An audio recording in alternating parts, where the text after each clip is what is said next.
meron din po namang nagki-criticize na napakarami na raw entertainer sa Senado. Ano po yung sinasabi niyo kapag gano'n?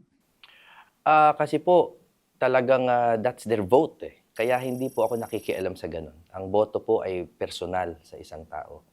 Sana lang maalala nila na ang isang entertainer po ay wala namang pagbabawal na mag-elevate at ako po ay nag-aral at nagsilbi po sa PAGCOR for 6 years.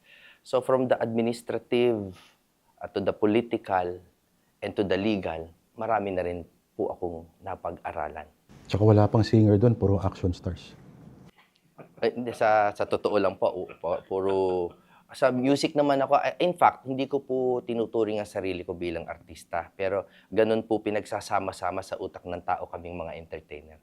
Pero ako po ay songwriter. More than anything, I am a songwriter. Speaking of which, yung Let Me Be The One, inisip mo ba parang swak yun na campaign jingle, Ginagamit ko na po kamakailan lang dahil nga ang tagal naming nag-ipon bago makapag-afford ng campaign jingle.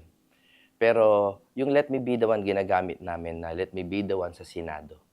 Hindi naman po para mag number 1, kahit naman po number 12 lamang.